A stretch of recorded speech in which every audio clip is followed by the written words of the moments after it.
Assalamualaikum warahmatullahi wabarakatuh. Selamat siang kawan-kawan. Kita masih berada di acara Muswil kedua DPW Forum RT RW Jakarta Pusat.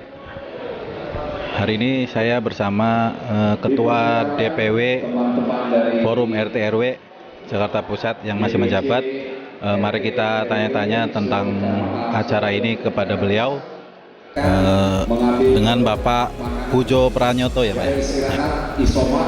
Gimana Pak untuk acara Muswil Forum RTW ini, persiapannya seperti apa dari DPW sendiri?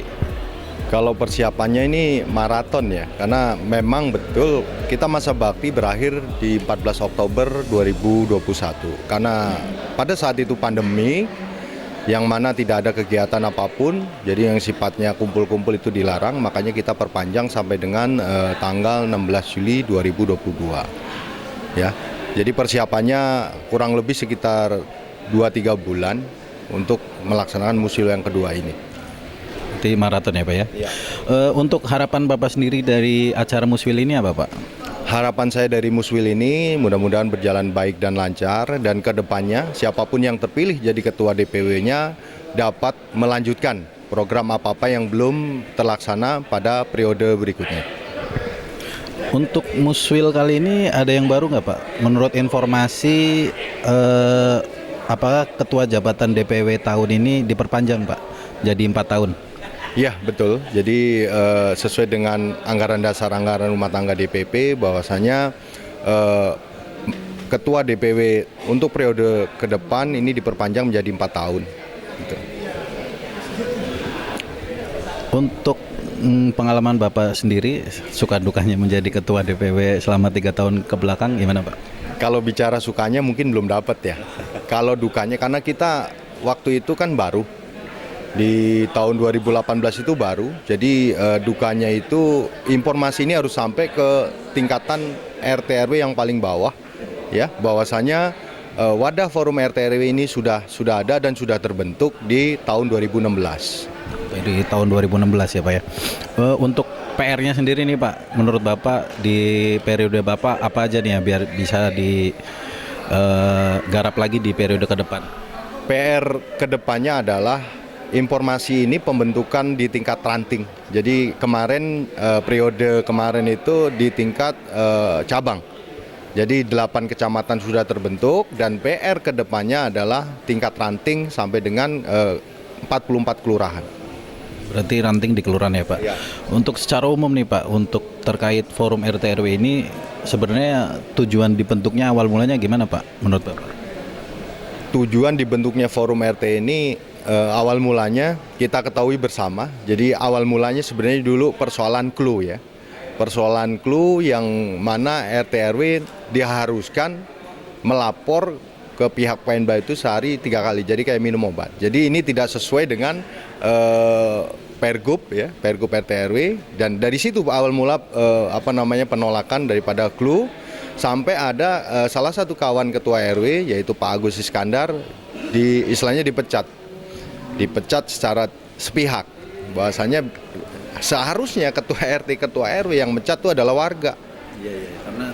Karena dipilih. Jadi dari penjoliman itulah muncul perkumpulan yang mana kita ketahui bersama bahwasanya pada saat itu kita deklarasikan forum RT RW di Tugu Proklamasi di tahun 2016 itu. Dan akhirnya pada Oktober 2016 terbentuklah forum RT RW DKI Jakarta di Hotel Sun Lake Center. Oh ya, berarti kalau ini forum RT RW berarti ini seluruh RT dan RW khususnya di Jakarta Pusat ini udah termasuk anggota atau harus gabung dulu Pak?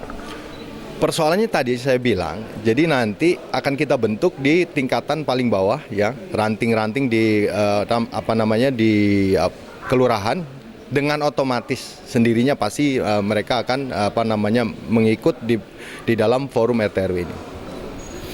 Nah, untuk benefitnya Pak, untuk ketua RT RW yang mungkin belum gabung atau mungkin belum tahu, kira-kira apa Pak biar bisa disampaikan biar mereka yang belum gabung bisa berminat? Jadi kalau kita bukan iming-iming ya, bukan iming-iming. Kalau saya prinsipnya bahwasanya di wadah ini adalah wadah kolaborasi, silaturahmi, tak kenal maka tak sayang. Jadi pentingnya forum RT RW di tingkatan paling bawah adalah kolaborasinya berjalan. Jadi setiap persoalan di wilayah RT dan RW dan lain wilayah tentunya bisa kita selesaikan secara bersama-sama, sehingga dalam penyelesaian persoalan di wilayah tertentu otomatis RT RW semakin dewasa untuk menyikapi daripada persoalan-persoalan yang ada di wilayah. Tuh. Jadi biar bisa sharing season gitu ya Pak. Betul, antar wilayah. Betul. Jadi intinya itu. Jadi kita kalau bicara komersil apa sih, kan nggak ada. Atau RT RW digaji juga enggak. Kita hanya mendapat bantuan operasional. Jadi berpandangan orang selama ini keterkaitan bahwasanya RT RW digaji itu salah. Gitu loh. Kalau bicara RT RW digaji, kalau saya digaji 2,5 juta nggak akan mau. Karena kinerja RT RW 24 jam. Dari lahir sampai meninggal. Dari sajadah sampai haram jadah. Jadi benar-benar sudah dididik dari awal bahwasanya RT RW lahir itu dari jiwa-jiwa sosial dan tokoh-tokoh masyarakat yang ada di wilayah setempat. Oke Pak, baik, terima kasih Pak. Demikian wawancara kita pada siang hari ini. Kami dari Media Papel dan DPW LPN Jakarta Utara mengucapkan selamat dan sukses atas terselenggaranya Muswil kedua Forum RT RW Jakarta Pusat.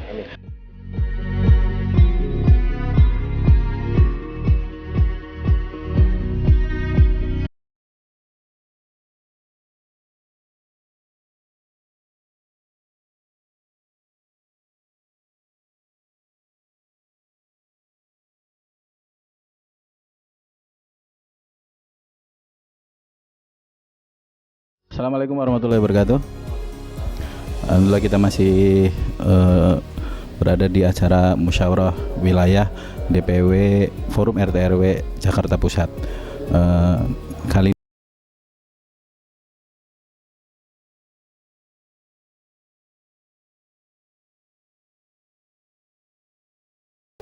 se-DKI Jakarta.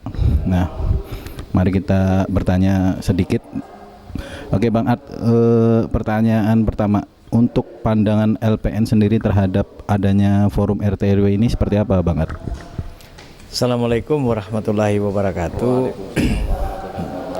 Dengan adanya forum RT RW, kami sebagai ketua umum ya melihat dengan adanya forum RT RW inilah wadah tunggal yang benar-benar mewakili aspirasi masyarakat di kalangan bawah. Dan selama ini kan RT dan RW itu tidak pernah dilindungi memang secara historikal, secara undang-undang dia dilindungi. Namun apabila mereka bersentuhan dengan hukum, contoh kecil konkret yang terjadi di Kelurahan Kebun Siri, terjadinya pembongkaran masjid untuk kepentingan kapitalis, sehingga rekan kami Pak RW menjadi tersangka. Nah, ini kan negara harus hadir. Namun dengan forum RT RW ini, kalau tadi teman-teman bisa melihat,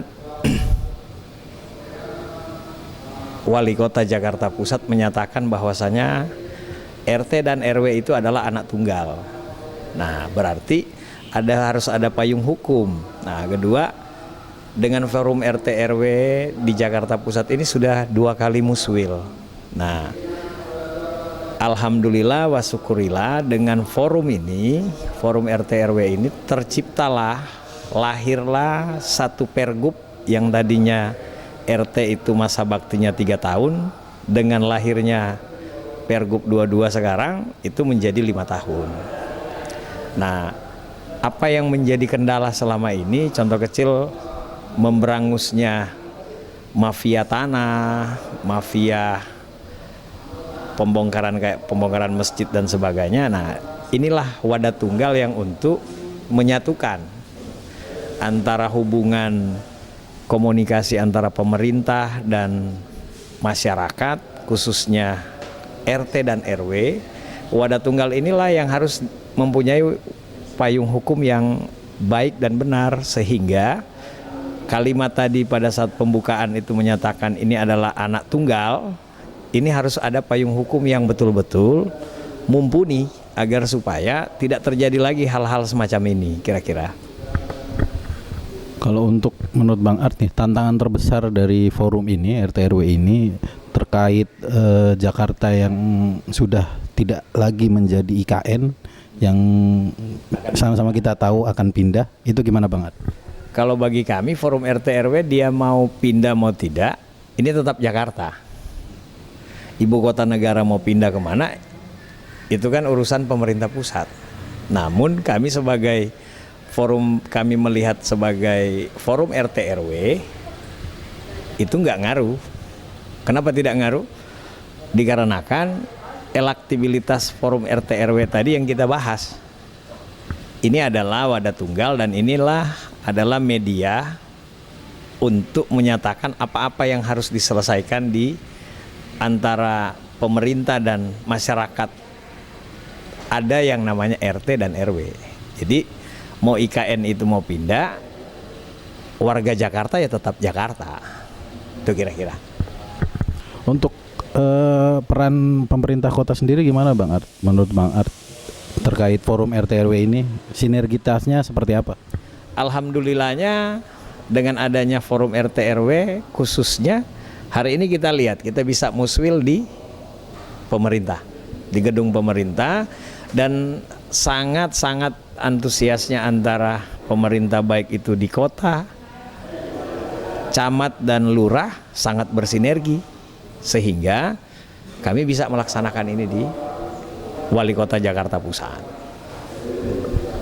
Oke, secara umum untuk penyelenggaraan Muswil kedua ini seperti apa Bang Art? Menurut Bang Art sudah cukup puas atau perlu ada perbaikan? Yap. Dengan adanya masa jabatan kemarin kan kita melihat dengan adanya pandemi sehingga kita mundur, masa baktinya sudah selesai seharusnya, namun karena RT dan RW ini adalah garda terdepan pemerintah dan wadah untuk penyaluran konspirasi dari pemerintah atau tata perundang-undangan ada di RT RW yang paling garda paling terdepan, lebih baik kita terlambat daripada tidak sama sekali. Nah sekarang setelah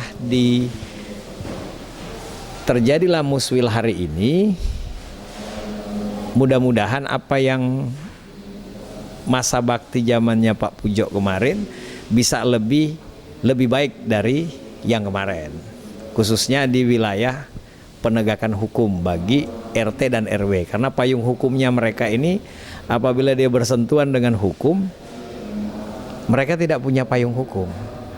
Dan kami melihat sebagai Ketua Umum Peduli Nusantara, karena kami terlibat langsung dengan pengkawalan kasus penggusuran masjid, kami akan mengusulkan ke pemerintah, khususnya khususnya Gubernur DKI, agar supaya diterbitkan perda.